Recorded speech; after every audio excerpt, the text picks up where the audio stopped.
So we're going to talk a little bit now about anxiety. And anxiety is a problem that so many people experience and underpins so many different types of disorder and collections of symptoms that people get into struggle with and actually come into therapy for. So Adam, could you tell us a little bit about what anxiety is to begin with? Yeah. We know a lot about anxiety now, and it's very straightforward, really.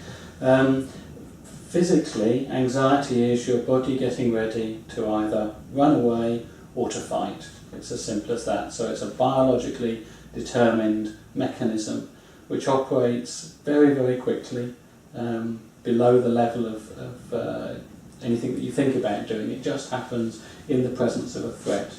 And in intense anxiety we have a panic attack or the panic experience, but more commonly we have this background sense of discomfort, and the physical things that happen in our bodies are that our eyes open wide so that we can get a better view around us to improve our peripheral vision. You get a setting of the jaw comes forward a little bit and jaw muscles tighten, shoulders rise, arms tense, you get a tightening of the muscles here. The breathing gets faster in order to breathe more air in to oxygenate the blood, heart races faster to pump the blood round, and the digestive system sort of goes into a sort of chaotic state. It stops and starts, and your normal flowing peristaltic movement along the digestive system becomes a bit disordered, and then you get indigestion and looseness of the bowels sometimes, or sometimes the opposite, discomfort and constipation. So anxiety is this fight-flight mechanism happening on and off during the day at a low level, and panic is the more intense experience of anxiety. Right. So immediately I'm just thinking, God, how unpleasant this must feel when this is really a bit intense. I think that's certainly true, yeah. And of course you can imagine if you're having all these things happening, there's a whole load of secondary effects over time, that if you're tightening your shoulder and jaw, you're going to get headaches. If your eyes are wide, it's going to make your face feel strained. If you're breathing fast or in an uncomfortable way, you're going to get tightness across the chest. You're going to feel your heart pounding. You're going to get indigestion. So there's lots of health consequences from being anxious, all sorts of things that people notice, and different people tend to notice different things. But when you ask people overall and start to describe the fight-flight mechanism, then people will say, oh yes, I get that as well, and I get that. Yes, now you've said it, that's happening as well. So the fight-flight mechanism being your body preparing to either fight and defend itself or run away, get out of the situation. Yeah, and the problem with that is, in modern life, usually neither are appropriate. So this is a biologically driven mechanism which would be very appropriate in a prehistoric environment where the threats are physical and immediate, where there's a predator coming to attack us, then that would be a good thing to do, to fight or to run away. But in modern society, the threat is normally a threat that's longer term and less of a physical threat. So it's the threat of unemployment, it's the threat of our manager being angry with us, it's the threat of our children being somewhere when we don't know where they are, when we're anxious about them. These other threats to self-regard, the fear of humiliation in public, all sorts of threats that are not physical, where the best thing to do is to calm down and stay with the problem and sort it out, not to fight or run away. But unfortunately our bodies are wanting us to fight and run away. Okay, so there's this tension then, that our body is kind of somewhere working against us. Absolutely, yeah. And so the challenge for people who get anxiety, the challenge for them in therapy and what they'll benefit for if they come for therapy, hopefully, is to help that we can help train them to become calmer, to reduce the speed with which this system gets kicked off and the frequency with which it gets kicked off. But that takes quite a lot of effort. And what you tend to find is that people are doing exactly the wrong thing. And what people tend to do when they're prone to anxiety is that they tend to avoid things which make them anxious. And that seems to make good sense for exactly the reason you're saying. It's not nice feeling anxious. But what tends to happen then is if I avoid doing things which make me anxious, the anxiety tends to get worse over time, because what happens is I expose myself for a short period of time to things which make me anxious, and I withdraw very quickly. If you have a brief exposure to what makes you frightened, the next time you're exposed to that thing, it will be worse. The anxiety will start at a higher level, rise to a higher level again, and take longer to tail off.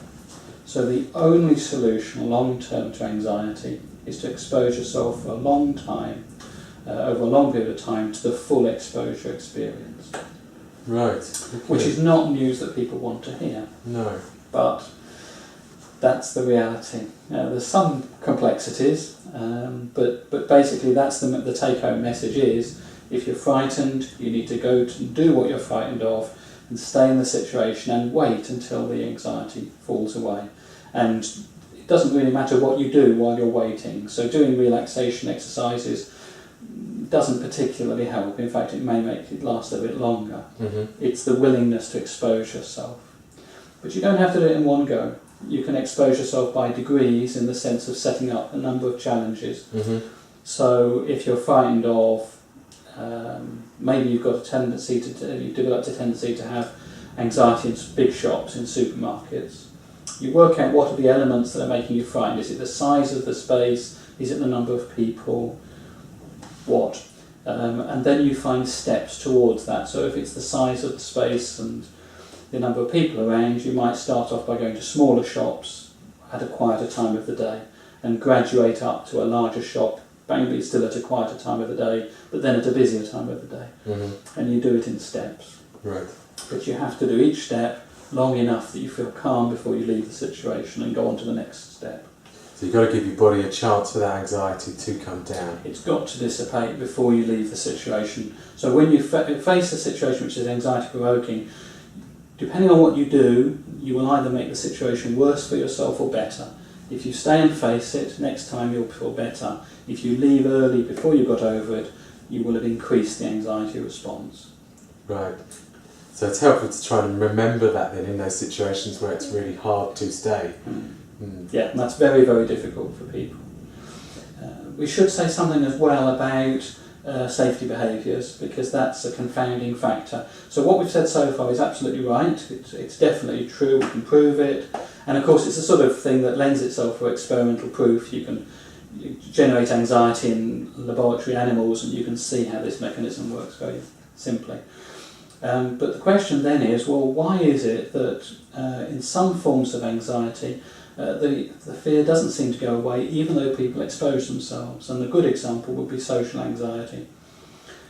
Even people who are socially anxious generally have lots of exposures to social situations, and yet shy people don't seem to get over their shyness very easily, and our theory would say they should. So the question is, well, how is it that the exposure is not causing the reduction in fear? And the answer seems to be that we're not getting a full exposure. We might get a full exposure in time. You might be at a party or in a social environment for quite a few minutes or hours, but you maintain your anxiety because you do a partial exposure. You do something which mitigates or reduces your fear. And the sort of things that people would do, that we call safety behaviours, are that they'll not make eye contact, or they'll keep on the edges of the room, or in cinemas and theatres they'll sit on seats where they can easily escape if they start to feel anxious, and they will escape if they feel anxious, so they have a brief exposure. Or they might be worried that their hands will shake, so they won't pick up cups and saucers to try and avoid people seeing that they're nervous. Mm. And these responses, these safety behaviours, will stop a full exposure, because what's happening in the person's mind is that they're not learning. At the back of their mind they're thinking, I can cope, but I'm only coping because I'm not picking up a cup and a saucer, I'm only coping because I'm staying near the door. And therefore, in a paradoxical way, they're reminding themselves that they might not cope, they might not be able to hack it, and they're not building resilience because they get out of the situation and they think, phew, I only just managed that because I didn't have to do those things I'm especially worried about. So it sounds like it really gets in the way of confidence being built and growing, and that sense of that you can cope with a situation developing and being like it's true. Yeah, I mean, the anxious person, they adopt a strategy of making the world safe so that they can remain fragile within a safe world. And of course that's a doomed endeavour, because the world is not It's not a dangerous world, happily, that we live in, but it's not 100% secure, 100% predictable. So trying to make the world safe is not going to work for us. What we have to do is make ourselves strong to cope with an unpredictable world. And the way we do that is through exposure. So it's not a happy take-home message, but it's the only show in town, and that's what we end up persuading our clients of, and that's what our clients have to take on board if they're going to overcome anxiety. So it's tried and tested. It's tried and tested. It's one of the few things in psychotherapy that we're absolutely 99.99% sure of. Yeah. Well, it's encouraging to know that we've got something that works. Absolutely. And we can guarantee it works, and we tell clients that.